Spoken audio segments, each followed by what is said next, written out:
I've realized that we shouldn't be using oral contraceptives as a band-aid because it's just pausing the problem. You've just tuned into Rebel Wellness Podcast, your resource for realigning and revitalizing your health and well-being. I'm your host, Kaylee, also known as Coach Kales. I'm a holistic health educator, certified nutritionist, and fitness professional of nearly a decade. I'm stoked to have you with us. You just joined a community of amazing souls who are ready to break free from the confines of the often outdated and confusing health advice all around us. Living in a world overwhelmed by quick fix diets and unrealistic beauty and body standards, us rebels stand for change. If you're like me, you're exhausted with the confusion and polarization plaguing the social media health scene. My mission is to empower you to step beyond today's diet culture, adopt a holistic health approach paired with the foundations of science for lasting, well-rounded wellness. Through teaching you how to tune in and embrace your mind, body, and soul, we'll reject one-size-fits-all solutions, realigning you on a better path that honors your unique needs and values. With new episodes weekly, this podcast is your sanctuary for deep wellness exploration, featuring expert advice, real-life stories, and a true commitment to your growth. Your journey to better health and simplicity in life begins now. Let's jump right in.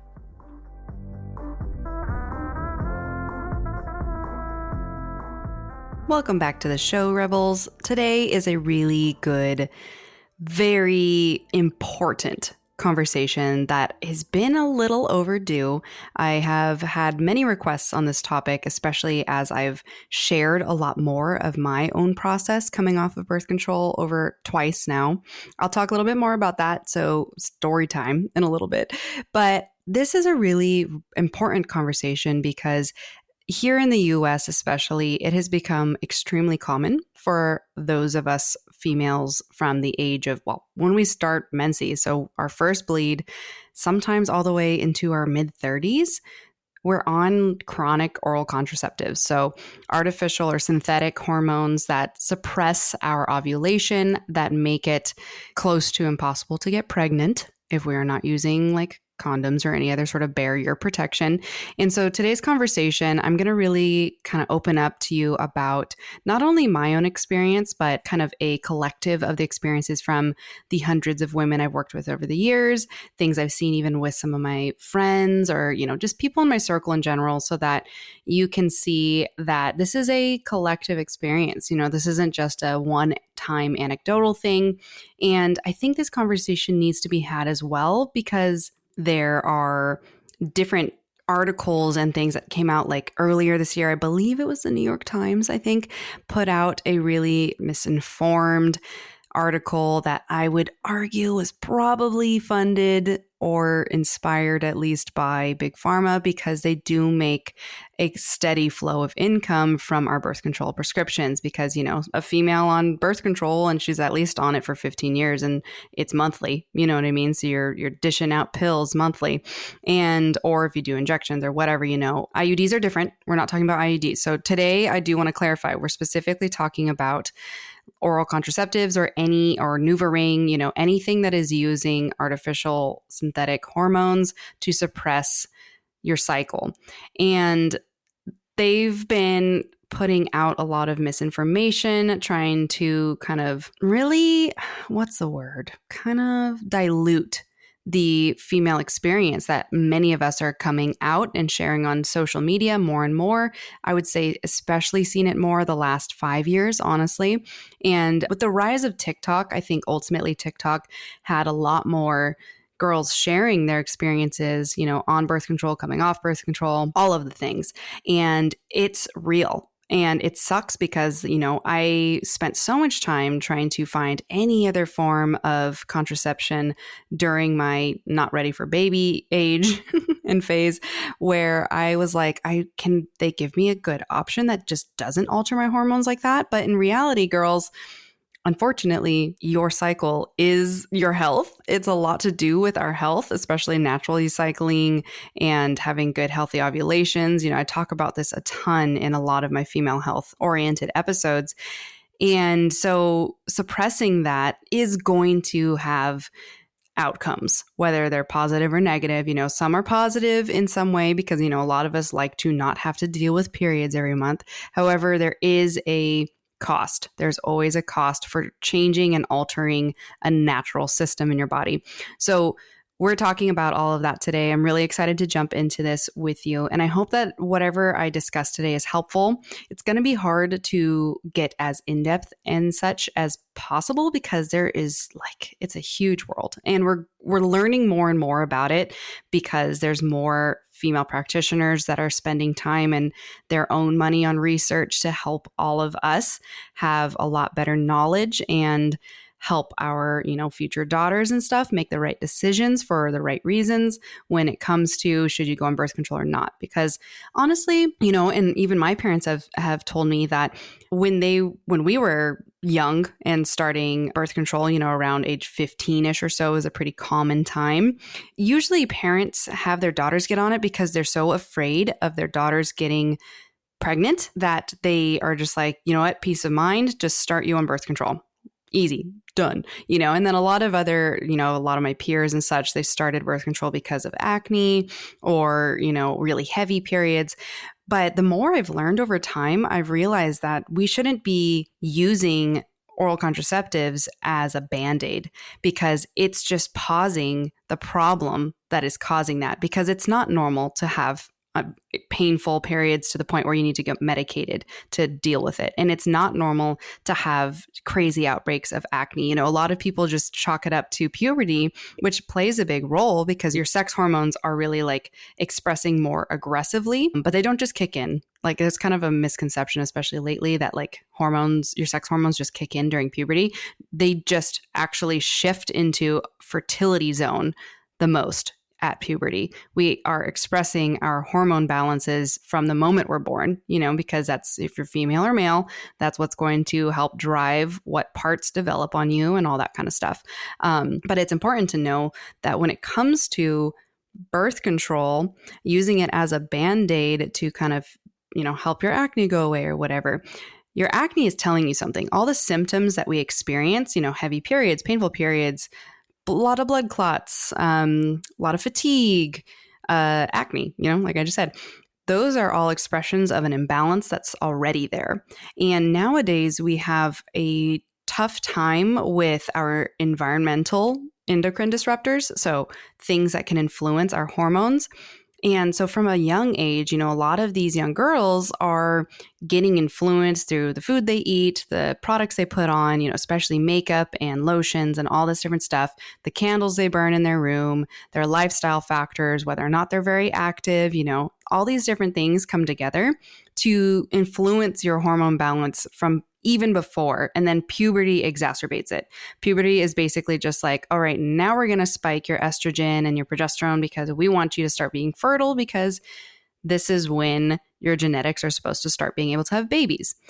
Okay, I hope that makes sense to you, because when you really peel back the curtain and realize that that's the purpose of puberty and what all those symptoms mean, hopefully it can help you better understand that those are signs that something is off, that you should be working on figuring out what's imbalanced and healing it from a younger age versus just slapping birth control on it. And that's all stuff that I wish I knew better. Fortunately for me, I didn't get on birth control because of my period sucking.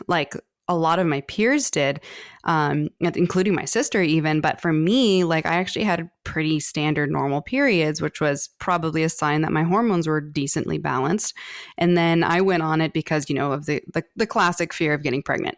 And that's totally real. I totally understand it. But I honestly look back and I wish we spent a lot more time teaching our young females about fertility awareness and understanding their cycles, so that we can be more empowered to know when are we in our cycle, because there's just a very small window of being able to get pregnant.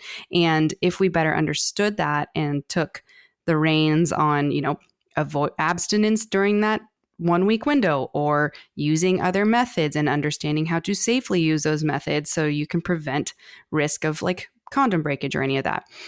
That's really important to understand. And I will say, with me having just said that, this conversation is going to be extremely transparent and open, like a conversation just between the two of us. So if anything, talking about, anything to do with birth control, including sex and stuff, like I'm not going to get in depth and visual, but there are going to be terms and words and things that are just, they need to be heard and communicated, because we can't keep censoring this stuff when it comes to female health. And I've been absolutely behind the movement of just being more transparent and talking about periods and making things more normal, because they are so normal. They happen all the time. And it's really old fashioned and outdated and lame, in my opinion, to like be like, ew, don't talk about periods, or ew, don't talk about sex, or and any of this stuff. Because honestly, I think it just keeps driving the issue of people just thinking birth control is the only option and the only way to prevent babies. And it's not. And it's frankly the most damaging to our systems if we stay on it long term. And then there's totally reasons. I totally understand when women have endometriosis or any PCOS sometimes, and their only relief from the pain is using birth control, like only immediate relief. But it isn't the easiest way out, because all it does, guys, is push the pause on the issue. It doesn't heal it. Even though it may feel like your brain's going to think like, oh, because I don't have these symptoms anymore, this fixed it for me. It did not fix it for you.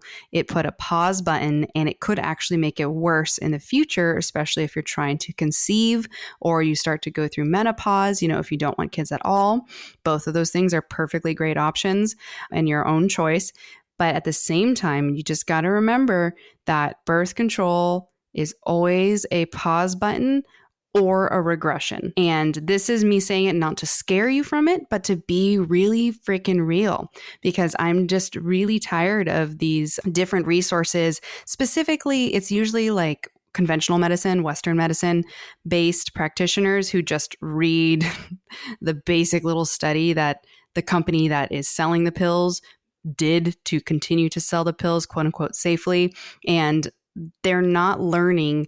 And there's more that are now, which is great. But majority of them say like, oh no, weight gain is not actually a known side effect of birth control. Oh no, depression isn't related. It's probably because you've changed your habits. They always blame us for it, not the way that it does inherently affect our hormones, because your hormones are your metabolism, are your mood. So many things like that are controlled by your hormones, and so people downplaying hormones don't understand the power of hormones and the complexities of the world today, including the environment and just everything, stressors, all that jazz. So this is going to be a really badass conversation. If you know somebody who is on birth control, wants to get off of it, is getting off of it, and needs to detox, wants the best tips possible, this whole conversation is about detoxing off of birth control, specifically any type of synthetic hormone birth control. So again, NuvaRing, mini pill, normal pill, patches, IUD that has the progestin in it, which would be like the Mirena, Kyla, and the Implanon, the arm one, the bar of progesterone, essentially. And so if it's anything that has synthetic hormone in it, whether it's estrogen or progestin, those are in this category to talk about, okay? Before we dive in, I want to recommend you guys, if you need to expand your knowledge more than just this podcast, which I hope you do, especially if you're somebody who wants to understand what's going on with their body or how to prevent it, or if you have a daughter and you want to learn more about it before she gets into that age range to do better for her or them, if you have multiple or something like that. Beyond the Pill by Dr. Jolene Brighton was a game changer for me. When I first experienced what's called post-birth control syndrome, I found her book, read it, and mind was blown. The whole world was changed. And I followed a lot of her protocol, which I'll talk a little bit about today. And it helped me really avoid so much issues that actually happened to me the first time I detoxed off birth control. So I will link that in the episode notes so you can go there, check it out on Amazon. And as well, I have a ton of great freebies for you guys, with whether it's through nutrition, like a nutrition label guide, or any sort of macronutrient list that you would like from me. I have them for free on my website, coachkales.com, or my Stan store, stan.store/Kales. Again, every link that I talk about is available for you in the episode notes, so pop over there. And you can also go and click and check out my Instagram at Rebel Wellness Podcast or at Kaylee Loren, or both. So let's dive into this topic, how to detox off birth control. It's going to be a good one. All right, so what exactly is post-birth control syndrome? So we'll call that PBCS. It can be described as any symptoms that occur after stopping hormonal birth control. And these symptoms can last weeks, sometimes months, and honestly, for some people, up to a year, depending on how you handle it and what you do to replenish your nutrient stores and how you detox through movement or a whole bunch of different things. I'm going to get into that in a minute. But they can include things like unusual acne, no menstrual periods, super heavy menstrual periods that you've never had before, potentially, hair loss, anxiety, brittle nails, fat gain, rapid fat gain, sometimes rapid fat loss. They can go all directions. Depression, that's another one. So post-birth control syndrome is something that can happen differently to each body. So don't compare yours to your friends or whatever. Don't think that just because yours isn't extreme, you're not having some level of post-birth control syndrome. So this is a really important thing to observe if you have either in the past gotten off birth control and you haven't really paid much attention to coming off of it with, like, again, supplements, lifestyle changes, yada, yada, supporting your detox systems essentially. And, or if you plan to get off of it and you want to avoid as much of these symptoms as possible, this is going to be really important for you to kind of take some notes. So again, I would recommend either you save this episode for listening to again later, or write down some notes from it, because I'm basically going to summarize so much of what I've learned from not only Dr. Jolene Brighton, but a whole bunch of other female doctors that have spent a lot of time teaching on this topic. Okay. And you will have to be intuitive with your body. You know, it depends on how long have you been on the birth control. You know, a lot of my own experience, I was on oral contraceptives for I think at least 8 years. Somebody like my sister and several of my other clients had been on it for like the upwards of 15 years, you know, almost 2 decades, which is a very long time, you know, to be on synthetic hormones. And essentially, or even if you've only had it and been on it for like a year or two or so, sometimes some people who go into using birth control and already have imbalances that are significant, they might get exacerbated when they get on birth control, and within only like 3 or 4 months, they might lose their libido immediately, a whole bunch of stuff like that. Losing your libido is not a good sign, okay? That is something that I completely just put in the backseat for so many months, years, honestly, and had no idea that it was due to my birth control use. And so that's something important. If you lose your libido, it's not something to do with just all up in your head. It can absolutely be a huge sign that you are not having the right hormone levels and something is going wrong with your body. There's a kind of funny phrase that a lot of people in the health world say: if you're not horny, you're not healthy. So paying attention to those, you know, cues is very important. All right. Something really important to also understand is that birth control, how the mechanism of how it works is it alters your hormone levels in your body to prevent pregnancy, right? So you're basically artificially altering your natural hormonal cycle, which means if you don't know what a hormonal cycle should look like, there's some great graphs online that you can look and see, like, what are your hormones supposed to do through a standard 28-day or 30-day cycle.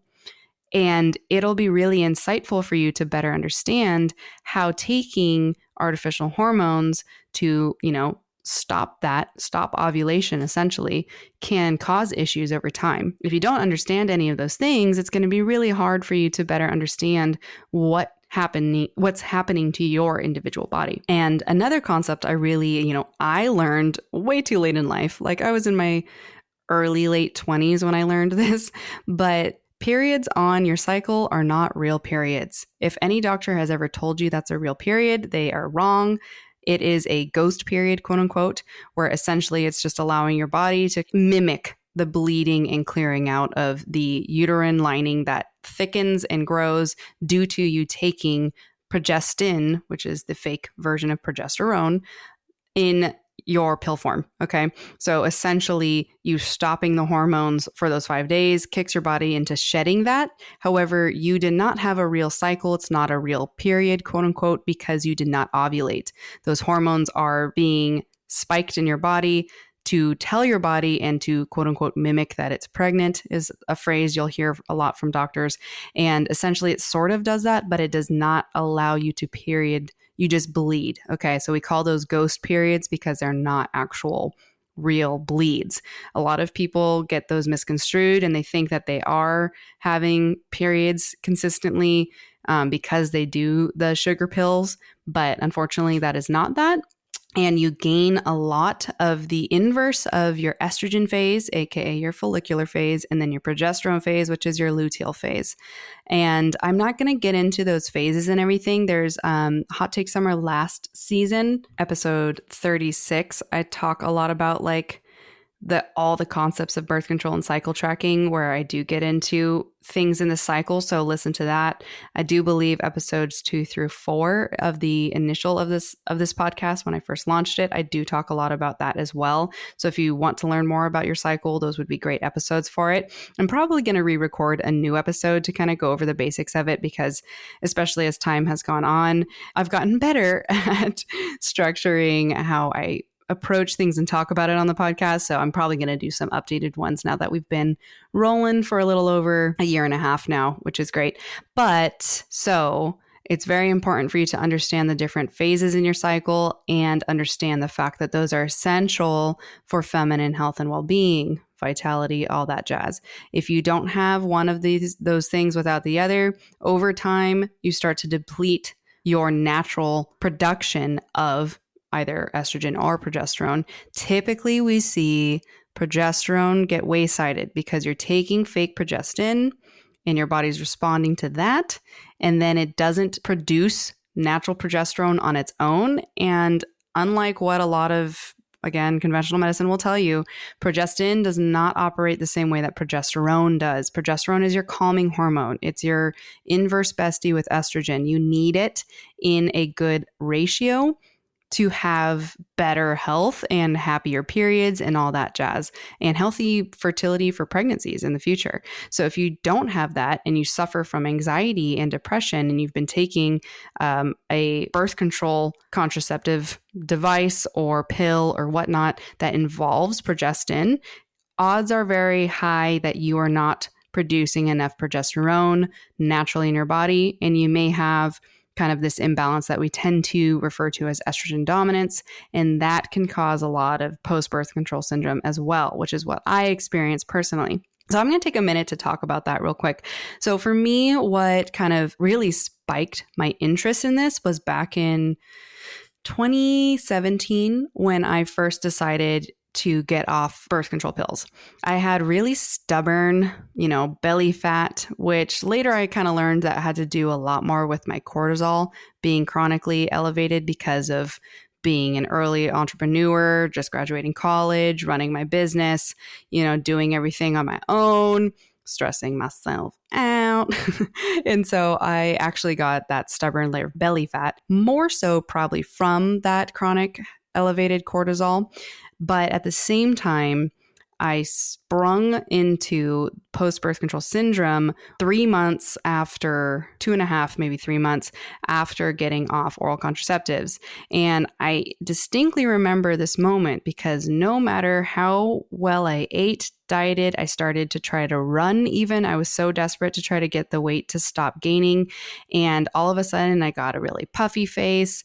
I was gaining weight like crazy. I didn't have a very good libido. I was single at the time. time. So it kind of was easier for me to work through all of this stuff on my own without being concerned about, pregnant or something like that. But at the same time, I just knew that as I learned more about, fertility awareness and all of that, that it was very possible for me to manage prevention of pregnancy naturally. And I needed to get my body naturally cycling again and allowing myself to detox all of this synthetic hormone that had built up in my body and also all the minerals and such that it caused depletion over time. So that is something that's important to know, especially with birth control pills, NuvaRing, all that jazz, is that over time, the way that the changes in your hormone levels and the active and inactive ingredients in these birth control types, methods, whatnot, they affect how your body absorbs, uses, and stores certain vitamins and minerals. Okay. And this is not a guess. This is actually how it actually works in the body. And I've seen it totally play out, not only for myself, but for, again, so many clients, so many friends. Over time, that concept and that situation leads to nutrient depletion that tends to lead to deficiencies if it's not addressed during taking oral contraceptives or afterwards. So this means really high quality supplements taken at therapeutic doses to help your nutrient stores replenish, essentially. The biggest thing to understand is that your liver is burdened the most by oral contraceptives. So usually the vitamins and minerals that it lowers the most are your B6, your B12, your folic acid, and your minerals like magnesium, zinc, and vitamin C even. And these nutrients are so essential for things like your energy production, your immune function, maintaining your healthy skin, hair, nails, your nerves. And if you are depleted for long enough, it can cause a lot of these issues like fatigue, negative mood changes, weakened immune system, and a whole lot of other health problems and concerns. Okay. So basically, it's just really important to understand that birth control pills, they interfere with your nutrient levels in your body. And these can, if they are not replenished through your diet or supplements, especially if you have like a gut issue and you're not eating very healthfully for very long, or you're highly stressed, things that cause inflammation in your intestines, which lead to also nutrient deficiencies, you're going to be at higher risk for health problems over time. And so it's really important that today, where I talk about here soon, the different steps to take to address those things, none of those are like, if you do all of them and you didn't necessarily need one of them, it still is going to be good for you in the long run to do all the things and try your best to focus on it. You don't have to be 100% perfect. You don't even have to be 90%, but if you can reach for 75 to 80% on top of these things as possible, you're going to have a higher chance of having success getting your body out of this post-birth control syndrome state. So to recap on what we just talked about, it's important to understand that the mechanism at which oral contraceptives, synthetic hormones, yada, yada, cause the body to not be available to get pregnant, essentially, or to reduce your ability to be pregnant is going to innately cause a lot of deficiencies over time unless you're doing a very good job with your nutrition, lifestyle habits, and taking good quality supplements that hopefully the body can absorb. But again, the burden on the liver of these synthetic hormones is well known for not allowing a lot of these nutrients to get absorbed anyways. So it's very important to understand that that is one of the biggest trade-offs that I tend to see and that usually causes post-birth control syndrome or highly influences it, however you want to use the phrasing. And so that's something that's important to understand for your own body when you get off of it, is that you have this new job of replenishing a lot of those nutrients and such and supporting your detox pathways.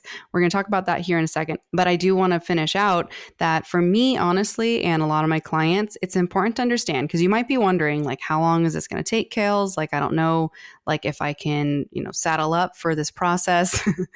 Very valid question. And I can only answer this well because I have not only been through it twice myself, but also I've coached a lot of my clients through it too. And I've seen some really common patterns. So essentially, when you get off birth control, depending on how long you were on it for, if it was, I would say maybe under like 3 years or so, you probably can detox off of it pretty fast. I would say maybe within 4 to 6 months fastest. I usually say, and the common thing that a lot of the doctors that I follow have said as well, is that you want to give yourself at least a 1 year to 2 year window where you're probably going to be detoxing and rebalancing. Your body needs to go through at least 3 natural cycles to start to realign with your new baseline. Honestly, I have seen it mainly improve after 6 natural cycles. And if your body has a lot of excess synthetic hormone existing in it still, like especially if you did like the depot shot, you may take over 12 months. And don't be intimidated by that or scared or feel bad. It's okay. You know, your body's going to just have to get used to the fact that it wants to make its own progesterone again, and hopefully you can bring your estrogen levels down to a healthy level. There's a lot of great supplements you can take if you do get your hormones tested and it comes back that you do have this imbalance where your estrogen is really high and your progesterone is really low, and your progesterone to estrogen ratio is off. You know, that's a good sign that you will need to work on your estrogen detoxing as well as supporting your natural production of progesterone.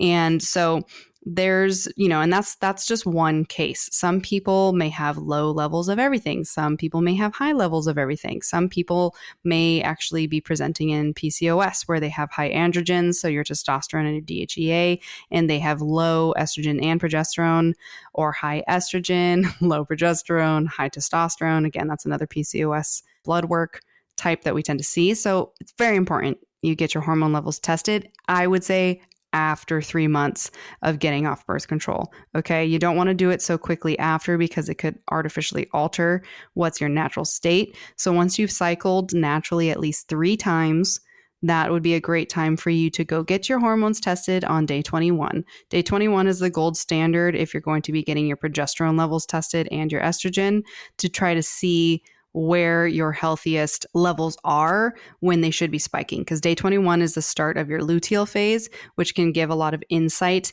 into, are you producing enough progesterone during that phase? All that kind of stuff. And it's so important you track your cycle as well. That would probably be the number one thing that you should be doing when you get off birth control. And you don't have to do it forever. I mean, I highly recommend you do because it's just so important for all of us who are pre-menopausal. If you want a recommendation, I do love the Flow app, FLO. Fantastic app, pay for premium. It's amazing. And especially because if you're no longer taking birth control, a lot of it can teach you fertility awareness. There's also the Natural Cycles app. There's a lot of great apps out there. I'm not, affiliated with any of them, but my favorite personally through what I use and my clients use is the Flow app, and their algorithm for learning your cycle and predicting your ovulation and all that stuff through the symptoms you track and all of that is on point, guys. It's hilarious how many clients or friends will text me and be like, oh my God, I was feeling this way and I signed into my Flow app, and Flow is like, you should be ovulating or you should be starting your luteal phase. So of course you're moody, and it's so funny, but it's also great because it's such an important women's healthcare tool. And they have a free version and their paid version is really not that expensive. It's highly worth it. So worth it. If you spend that much on Starbucks just to get a fleeting 15-minute beverage for the same cost almost monthly, you're going to have to understand that it is part of your healthcare that you want to invest in. And it's not that much every month, it's very much worth it. Always worth it. Invest in your health. Okay. Understanding your cycle, taking the time to let yourself naturally cycle, and seeing how your periods go. So the first 3 to 6 periods of natural cycling again might completely suck. I'm not going to sugarcoat it for you. They can be really crappy, especially if you were somebody who was skipping the sugar pills and you just were trying to coast without ever having a period. You might be like, oh my God, this sucks. I regret this. I've had so many clients be like, I just want to get back on it. I don't like my symptoms, la la la. And I'm like, please hang on to it. Give it a good 12 months. Even if at 12 months you do want to go back on it, fine, go back on it. But give it 12 months, see how you feel then, and let's go from there. And everybody starts to feel better around that 6 to 9 month zone. And sometimes, especially if they've been on it for 15 years, the 12-month mark does tend to shift into a much better place, usually. Again, if you don't do any of the lifestyle things and supplements and all that I'm about to talk about, you probably will be existing in this post-birth control syndrome zone for longer than necessary. And some, especially if you're younger and you've only under 30 and you've only been taking birth control for several years or so, you can totally detox off of a lot of this way faster. You might be fine in a month. You might be fine in 3 months. And so that's again where tracking your symptoms, tracking your cycle is going to be insanely important. Make a habit out of it. It's super easy, even if all you do is just click day 1 of my period anytime you start bleeding, and that's all you do. Still going to give you so much insight on your health overall, because your period is your report card of your health every month, and it gives you a lot of feedback when you start to learn it. And it's really amazing. You'll love understanding your body better and learning symptoms and being like, I feel ovulation. If you've never felt what it feels like to ovulate before, you will when you're naturally cycling again. And it's kind of fascinating, but it's super important. It's all data, right? It's kind of like just a little bit of insight into your body. And that's so important. So important. So just basically expect at least 12 months of realignment. Some people might need 2 years, okay? But the more you do these things I'm about to tell you next, the better chances of it being a shorter post-birth control syndrome timeline, okay? All right, so let's go into all of these things that I keep saying I'm going to tell you about. All right, so if you want to get out your notes or whatever, or a pen and pad, this is the right time to pause and do that, because there's going to be a lot of good stuff that you'll want to write down. I'm going to put this into kind of like a little bullet point type way I'm going to approach it so that it's a little bit easier to organize. Okay, so detoxing off of this is really important because, your organs, like we're not doing a juice cleanse or any of that junk. You're not going to be taking any sort of specific fancy like IV drip or something like that to get it out of your body. You can if you can afford that, but at the same time, not necessary. Our detox organs do a very good job at detoxing our body if we support those organs, okay? So it's really important for you to think about your detox system, your liver, your kidneys, your skin, your intestines, your colon, your lymphatic system, that's kind of part of your skin as well, and your lungs even. But mainly we see a large burden on the liver from birth control, and it can be with your skin as well. If you're somebody who's dealing with acne from your post-birth control syndrome, your body's trying to detox these hormones or is being influenced by the imbalance in hormones. So your skin can kind of take a hit as well. But all of those organs are burdened by these synthetic hormones over time. So these organs are the ones that you want to support the most. So you want to take things and do things that support those systems in your body. So one of the biggest things that you can do when it comes to knowing where to start or what symptoms you're experiencing is identify those symptoms. So you can easily look up post-birth control syndrome symptoms and then just kind of make like a little note of each one that you're experiencing, okay? I'm not going to list them all out for you here right now, but really common ones are going to be rapid weight gain, a lot of fatigue, mood changes, anxiety, depression, acne, loss of libido, and hair loss or, digestive issues.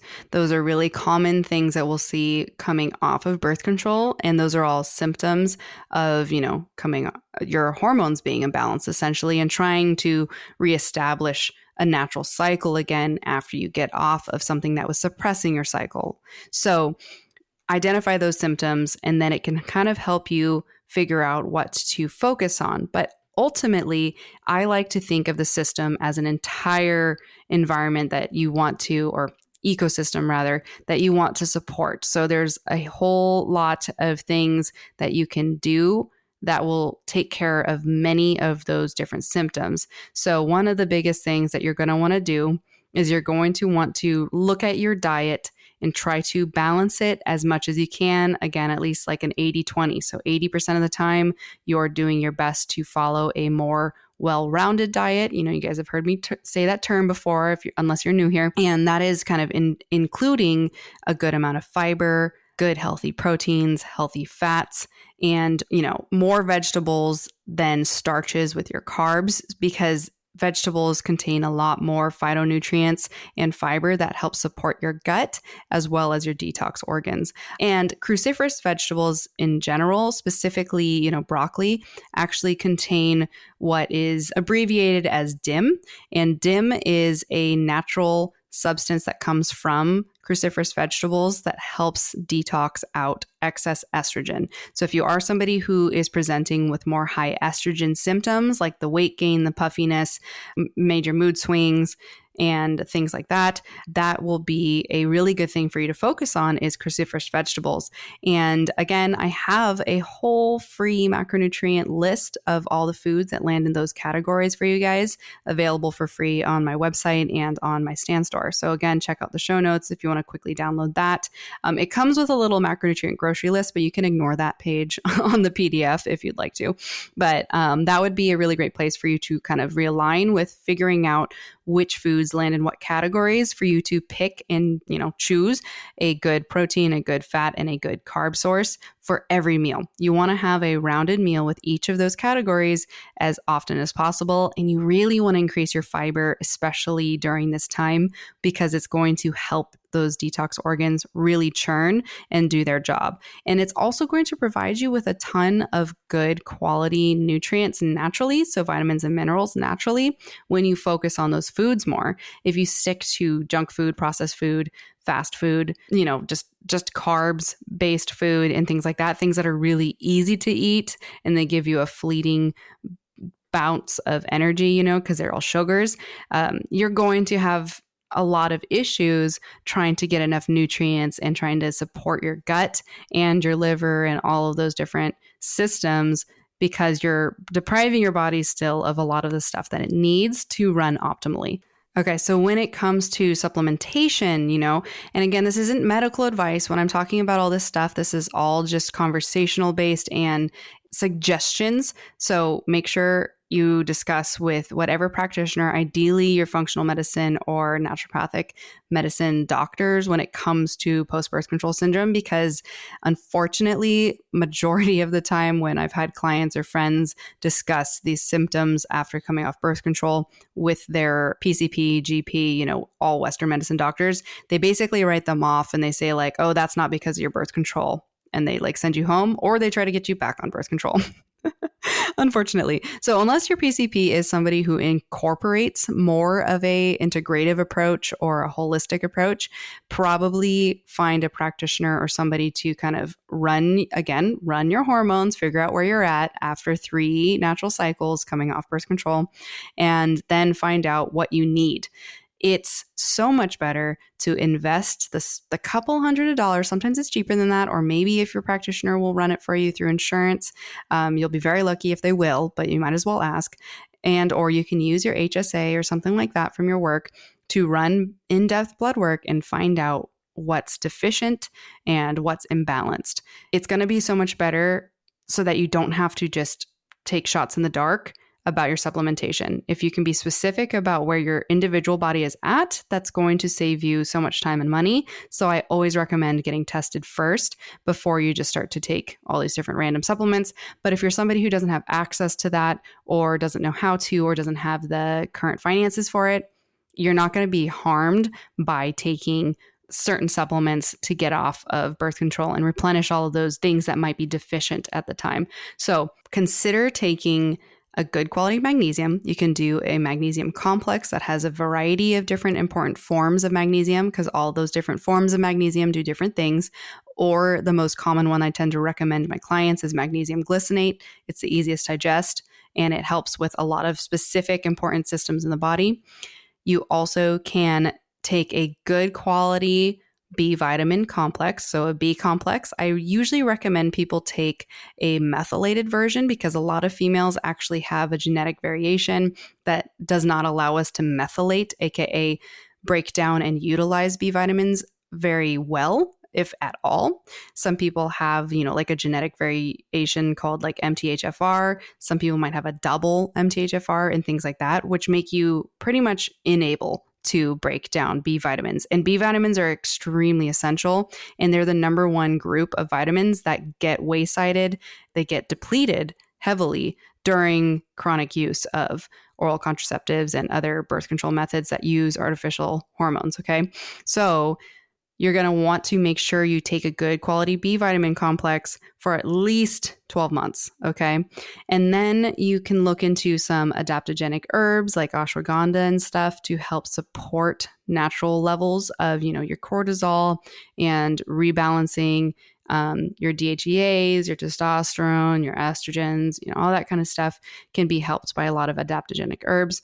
But I would also add, it's really important for you to look into getting a good quality omega-3 supplement. Take a good therapeutic dose. So usually that would be, well, I'm not going to give you the exact numbers, but I would say if you can have a higher dosage omega-3 and take that for at least 6 months consistently. I know a lot of people don't want the fish burps. They make some of them that have lemon extract added in. They also make liquid kind. I can't remember the name, but it's actually fascinating how you can get that and take it like a spoonful. It's like a tablespoon a day, and it's flavored. Like I used to take one that was pina colada flavored, and you could not taste the fish at all. It was wild, but you keep it in your fridge and you need omega-3. So also you may not have to take it supplement wise if you eat a lot of fish, especially cold water fish that have a good amount of fat on them. So, wild salmon, cod, I believe, there's a lot of the fish that are highest in omega-3s are kind of stinky. So like cod and all of that junk. So if you aren't somebody who really loves the taste of the supplements, but you can eat the fish themselves, do that. Or opposite is also important. If you don't like the taste of fish, probably take the supplement. I always recommend just take your omega-3 supplement at night, because then you're sleeping when the fish burps be happening. So that would be the best thing that you can do, but you really want to bring your omega-3s back up. You also want to support yourself with zinc and such. So honestly, I also recommend, if you want to, even if you're not preparing for babies, prenatal vitamins are fantastic complexes, and it also involve folate, which often also gets depleted with long-term use of birth control. So prenatals are basically like a female-focused, fertility-focused multivitamin. That's really all they are. There's no reason that you shouldn't take a prenatal for a chunk of time, especially to optimize your deficiencies that may have happened from birth control. So I don't know why I'm having such a hard time saying birth control. I should just say BC. Anyways, I think it's because I've had to say it so many times in this episode. My brain's like, meh. But prenatals can be a fantastic way to just kind of put everything that I'm talking about into one vitamin. So I have always recommended a good baseline one is Thorne Pharmaceuticals prenatal vitamin. However, it isn't very high in a therapeutic dose. So a therapeutic dose, guys, is not what you just see on the bottle. It's going to be one that typically your practitioner will recommend you. And it's more of a dose that actually gets a response from your body. So sometimes, like for example, lately I had realized for myself that taking 2,000 to 5,000 IUs of vitamin D3 daily my body wasn't responding to it at all. And I still was very deficient in vitamin D despite living in the sunshine state. So do not believe the rumor that just because you live in a sunshine state, you have good vitamin D levels. If you live a very stressful life for a long enough time, as well as taking birth control, you actually might have very low vitamin D and it can cause a lot of problems. But anyways, I have found that I had to take a much higher dosage vitamin D3 and take it therapeutically for a certain shorter amount of time to replenish those levels because my body wasn't responding to the lower dose. So same thing goes with other vitamins and minerals. You may be taking what is considered safest for the general population. So that would be what the bottle says is a serving, but you may actually need to double or triple that serving depending on where your levels are at. So again, get tested, find out, get counseled by a functional medicine, integrative medicine practitioner to help you really feel your best. But again, a company that actually makes a more therapeutically dosed version that is safe, and I personally really like as well, is Needed. And it's a pretty fantastic company that I've seen so far really great stuff out of. I've kind of fact checked their whole supplement line through their prenatal, and the forms of the vitamins and minerals they use and the levels they use are therapeutic and will help you replenish those nutrients. And they offer two different versions, like a lighter one for those who just want to start to work on replenishing those minerals and are not necessarily looking to get fertile or anything like that soon. And then they make kind of a more mega dose type one that is not necessarily a mega dose, but it's more of a very therapeutically dosed for fertility for women who are like several months or a year out from wanting to start getting pregnant and who want to have their body in the best position possible to have the healthiest pregnancy possible. Because I will tell you, I have noticed throughout my clients' pregnancies, and I've worked with a lot of females now through their entire pregnancies and seen the before and after, the ones that take the most time to replenish their B vitamins, especially, and their vitamin A and several other nutrients, have way less nausea and have much better iron. That's another one. Ferritin have so much better pregnancies than the ones who don't. So if I don't get to work with them for months before they get pregnant and things like that, and I get a better understanding of what they're taking, if they just take a very generic prenatal and they start the moment they get pregnant, you're really doing yourself a disservice by that, unless it was an unplanned pregnancy. It is what it is. But everybody who has taken at least 3 to 6 months taking good quality vitamins that their body can store and utilize have way better pregnancies, way less symptoms during pregnancy. So, and it's not a fluke, you can kind of look up some stuff and see that like, okay, if you have really good magnesium stores, you're going to be way less at risk for preeclampsia and things like that. So take these things seriously, especially if you do want to have children in the next 1 to 5 years, because it can take time for you to get your body back in a position to have a really good, happy, healthy pregnancy. You're not going to be, completely screwed if you don't, but I would recommend if you have the opportunity to, and when you know better, you can do better, right? I would highly recommend you take the time and the small investment to take good quality vitamins and minerals to prepare yourself. So again, you don't have to be trying for babies to take a prenatal. If you're getting off birth control, I would highly recommend an easy way to focus on that is through a prenatal supplement, because it's going to have more therapeutic folate, which does get depleted during birth control use. Okay. And folate is so important because if you are low or deficient on folate during your pregnancy, your baby is at risk for a lot of birth defects, including spina bifida, which is a really, you can look it up if you want to find out, but that's why it's so important for folate to be involved, because there's definitely developmental issues that can come from not having enough folate and several other vitamins and minerals that do get depleted with birth control. Okay, guys? So that's really important for you to understand with supplementation. But again, I'm not going to tell you way too many supplements and things because it's very individual to the person. So again, work with a good practitioner and try to get those things aligned with yourself. But supplementation is super key. One thing I will say is I have heard often people say, like, I just want to get my nutrients through food. And I think it's nice to think that, but whether you are actually able to do that and eat enough food and actually absorb the nutrients from that food to actually successfully have enough vitamins and minerals from the food you eat is a whole nother thing. Because frequently, especially if you have a history of IBS or gut issues in general, you don't have regular bowel movements, you don't have access to more organic produce, because non-organic produce does actually have significantly lower numbers in their minerals and vitamins that are inside them because it comes from the soil. And when the soil is massively depleted, and our soil is more and more and more depleted from nutrients or artificially injected with nutrients, it doesn't always transfer to the produce the same way that we would think. There's a lot of great research on this, and I actually live in the middle of a huge chunk of the agriculture where we grow a lot of the US's food, and I see how quickly the soil and the crops are turned over and over and over again. So it doesn't take an insanely smart person to understand that our food supply is actually lower in nutrients than it used to be. So if you can prioritize organic, at least for several months when you're going through post-birth control, you could optimize your vitamin and mineral kind of quality from the food you eat. But again, it's very hard to successfully get enough nutrients in eating our day-to-day standard lifestyle. Okay. So I would be very impressed if I could find somebody who could get enough without supplementation, unfortunately. And, I'm not getting anything from suggesting supplements to you guys. Like, I'm not giving you links or anything like that in my site.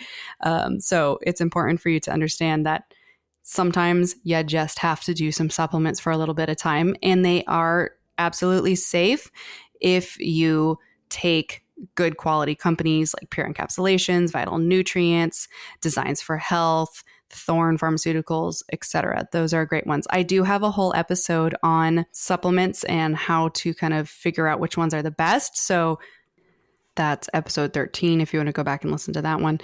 But the ones I just listed right now are some of the top companies that most of us on the holistic functional side of nutrition and wellness tend to use and like. There are a lot of other great brands. Silver Fern brand is a great brand. And I think Vitanica, there's a lot of great other smaller companies too that do a good job, because you basically just don't want to buy the ones from Costco and stuff like that because they're so mass produced. And a lot of the times it's a red flag if you look at the label and all it says is iron, vitamin A, and it doesn't tell you what form. If on the bottle your supplement says only just the ingredient, but it doesn't say what form of that vitamin or mineral, that's a red flag, because then you're not sure, like, are you actually taking a form of it that's absorbable or methylatable, things that you can break down in the body and actually utilize. We call that assimilating. So that's important for if you are already taking ones and you just want to check and see if yours are good.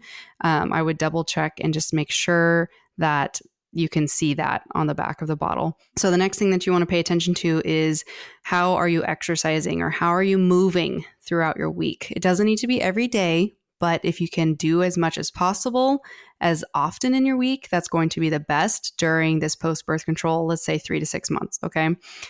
That means as much regular steps as you can. If you can hit at least 45,000 steps total for your whole week, and that can look like a few low step days mixed with a few higher step days where you went on at least a 2.5 mile walk collectively or something like that.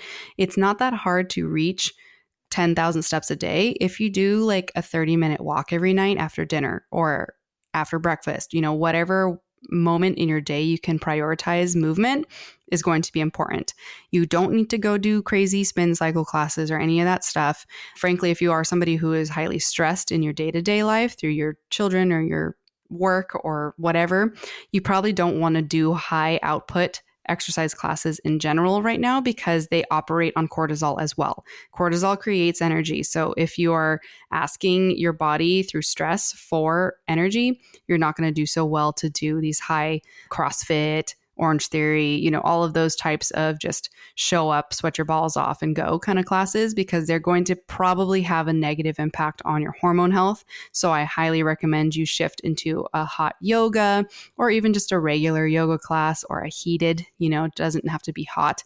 Usually you'll see moderately warmer yoga classes that are in the 80, 85 degree zone as heated. They won't be hot. I think hot usually branches into the 90s and 100 level of heat. It kind of changes studio to studio, but yoga is a great place to do that, because if you can flex around your body and sweat, sweating is the goal, okay? Sweating is how you support the detoxing through your lymphatic system. And that is going to be best achieved through movement that instills sweat, bringing your heart rate up, meaning your blood pumping, getting things to move around your body and naturally flush out. Because if you don't move like that and you don't sweat even once a week, you're holding on to a lot of toxins that are waiting to be released through that method. That system in your body is meant for that, okay? So you really need to make sure that you're sweating multiple times a week. If you want a number, I'd say make sure you're sweating at least 3 times a week, and a solid sweat, getting some good drips out, that your shirt's a little bit soaky, you got the butt crack sweat or something like that. That's important, okay? You can also, if you have access to an infrared sauna, fantastic ways to not have to do as much to sweat a lot, and it will inspire increased heart rate. So you can get cardiovascular like effects from sitting in a sauna for at least 25 to 40 minutes. Make sure you're hydrated. You need to be taking in minerals, so electrolytes, while you drink your water. That's also going to be very supportive of detoxing and your detox organs in general, because a well-hydrated body is a detoxing body, because that means that you're peeing a lot and you're getting a lot of that stuff out of your body. So exercise is very key. I would say, if anything, at least 8,000 steps a day if you are a numbers person, but I would go for at least 40 to 45 or 50,000 total steps throughout your week at least. And that's a good baseline movement. If you can fit in a couple of workout sessions, some full body workouts, some strength training, essential. Muscle detoxes so well. Muscle brings up your metabolic health as well. It increases how much you burn day to day. So muscle is very metabolically active, we like to say. So if you can put on lean muscle and gain lean muscle, you're going to have a better chance of also detoxing and being just more metabolically active in general. So it's going to help reduce that excess weight gain, the blood sugar imbalances, all that kind of stuff. Building muscle is super key. And honestly, strong bodies are sexy bodies. I am not a huge fan of the skinny fat thing myself, not to throw shade, but I like to see women with some muscle tone. And so that means you need to strength train. And you're going to feel so much better when you strength train at least 2 times a week. You know, if anything, if you're going to work out less than 3 times a week, you can do 2 full body workouts, squats, push-ups, pull-ups, deadlifts. You know, those are the base compound movements. Compound movements meaning you're using more than one major muscle group at once. And it's simple and relatively easy to stick to, because you're going to be challenging all of those muscle groups at least twice a week. And that's all you really need to start building a good foundational baseline strong body. All right. Skinny fat bodies are more prone to osteoporosis, illness, mood disorders, worse, menopause, a whole bunch of things like that. Okay. So I'm not going to support not strength training ever. All right. So, and you can, you get a lot of good calisthenic strength through yoga and stuff like that too. I know the Pilates craze is back out right now. Pilates is fine. Not a big fan of it myself, but you can do it if you would like to. I like mat Pilates. I would say mat Pilates is great. Not a huge fan of the reformer, because you can kind of use things in a way that is not actually as connected if you're not somebody who's already connected to the muscles in your body. So I see a lot more injuries, especially like long-term injuries from repetitive motions, come out of reformer Pilates. So if I had to recommend, I'd say mat Pilates is really great. But those would be kind of the mat-based things I'd recommend for like calisthenic strength, that you can build some good baseline muscle through yoga, like vinyasa and such as well. Okay, so stress management is the next one. You're going to need to look at your stress levels throughout your week or your day. This basically the best thing that you can do that I would recommend is that you just take inventory day to day for at least a week. So you kind of tell yourself like, all right, Monday, I'm going to start just kind of making some mental notes, or maybe even actually writing it down in some notes in my notes app about how my stress feels and what throughout my day causes me stress. So for me, for example, back when I used to be commuting about 70 miles to and from work, no, it was more than that. Technically, it was double that. So it was like 140 miles every day. The commute was way more stressful than I realized, because I'm commuting in freaking California as well. So everybody drives like they're the only people in the world. And so that was causing me way more consistent stress than I realized. Getting to and from each of my clients that I was training was stressful, and making sure I was staying like on time, because I like to be very timely. And then also like what I could eat or what I didn't have time to eat. That's a stressor on your body too. If you're skipping meals, that's a stressor, because your body is like predicting it's going to get some calories and some nutrients to operate throughout the day. And then you skip it or you eat it way later, and your body is like, what the hell, man? Like I need some things. And so that's what's going to cause, blood sugar spikes and drops. All of those things are stressors. So sometimes we just think of stress as like feeling like the feeling of stressed out, but we don't realize that there's a lot of other things that denote stress on the body, especially if you're somebody who's like moving around for work a lot, like if you're somebody who works in a restaurant, or if you're dealing with interpersonal relationship stress in the background, like your partner or your coworkers, and every time you show up to work, you've got this kind of subconscious stress of like having to avoid that one guy or not make your boss angry or whatever. Those are all stressors that kind of happen throughout our day that can stack up. So it's not just do you feel stressed, it's what else are you doing that is a stressor. And if you're somebody who is throwing in Orange Theory like classes or something like that to try to check the box that you did exercise that day, but you also have a busy work life or whatever, you're overloading the stress on your day. So you need to become aware in your everyday life what is adding stress, and can you tangibly address that and change it? Find a solution. How can you reduce it? How can you change it? Maybe it's to the point now where you do actually need to get serious about looking for a new job or something like that, And I know that that's scary because sometimes we would rather stay uncomfortable in something that is quote unquote comfortable because we're familiar with it. But then over time, it causes us to have a lot more unhappiness and a lot more stress, and it's not actually better for us. Okay. So just because you feel comfortable in a situation doesn't mean that it's actually supportive of your stress. So those are all different ways. There's a lot more that can go into stress management, but I definitely recommend you look into your life and just go day by day and make little notes of what stressed you out that day and reflect on it throughout the end of that week and be like, wow, okay, I think I can change this. How?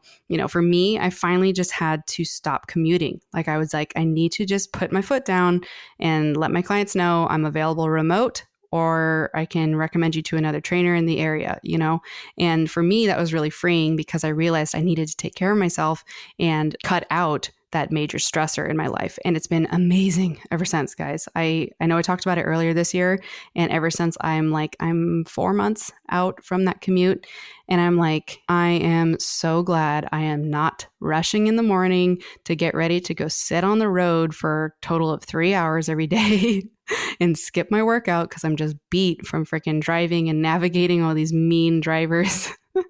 So much better. So I encourage you to look into your life and make the decision that supports you and your health and your stress the best. Okay.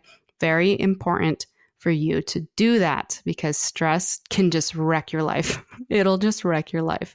I'm currently repairing my lack of stress management over the last 10 years or 15 years. So get ahead of it if you can. You're never too late to work on your stress management. Okay. So the final thing, focus on that detox support through, again, all those other things that we just talked about are all supportive of your liver health and things in that zone. I guess I forgot to note with supplementation, you can take short-term supplements like dandelion root, milk thistle, turmeric. Those are all going to be natural food items that will support detoxification in the liver. And our liver is the main one that we're really looking at when it comes to coming off birth control, because those synthetic hormones, like I've said many times, they cause a huge backup in your liver, and they can cause so many deficiencies, and most likely have. I had major deficiencies, and it's been really great to get on top of my supplements to replenish all of those. And I feel a lot better. And I avoided the second time around that birth control and then got off of it. I was on the NuvaRing for maybe a year and a half, and immediately at the year mark, maybe even less than the year mark, I lost my libido again. My hair was crappy. A whole bunch of those symptoms came back around, and I more strictly followed a good replenishment routine and detox routine.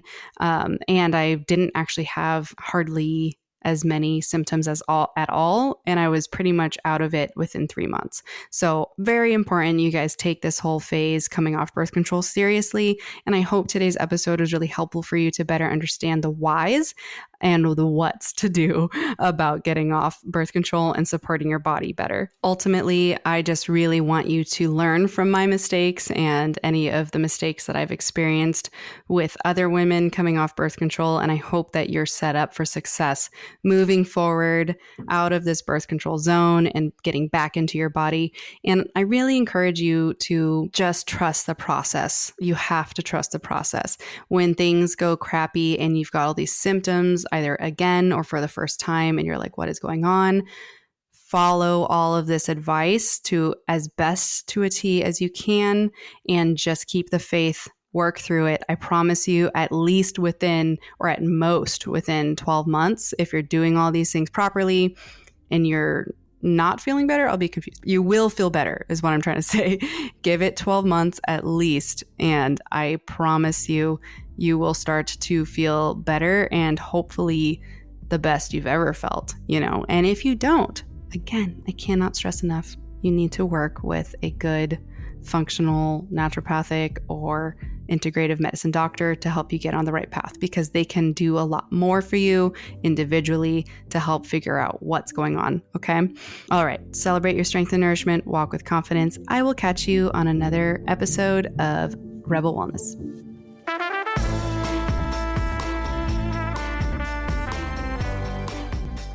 What did you think about that episode? If you enjoyed it, I hope that you would come join my community on Instagram at Rebel Wellness Podcast or my coaching page at Kaylee Loren, or both. I would love to see your name pop up on my new follows list. I might say hello if I catch you. And I would also like to invite you to come check out my website, coachkales.com, if you're interested in seeing any more of the educational learning resources I have created for you. I have a whole ton of amazing free downloads that you can dip your toe in the water of what working with me looks like. And if you are really vibing with what I have to say and how I teach it, come explore my courses that are available for purchase. They are all do it yourself. In the near future, I plan to have some awesome group coaching that will be all live. So stay tuned for that. And the best way to know when I'm going to launch those is through my monthly wellness newsletter, which is my hand curated, not AR generated, monthly all things health and wellness newsletter that I created to be your new favorite resource for staying up to date with the latest in the health world, self-care resources that I've created, and a bunch of the clean beauty picks that I personally use myself, and a whole lot more, as well as early access and discounts to anything that I create in the future for specifically my newsletter sign up. So if you'd like to sign up, head to coachkales.com and add yourself to my mailing list. Last but not least, I would absolutely love it if you would help our podcast grow by simply sharing a rating or review wherever you stream and are listening to me right now, and share it on your social medias or text it to some friends or family members if this episode resonated and was something that you think could help somebody else, because I really would love to help anybody in your circle if I've been helping you. So I absolutely am so grateful that you're here. And if you listened all the way through, you are a real one. So, all right, Rebel, until next episode.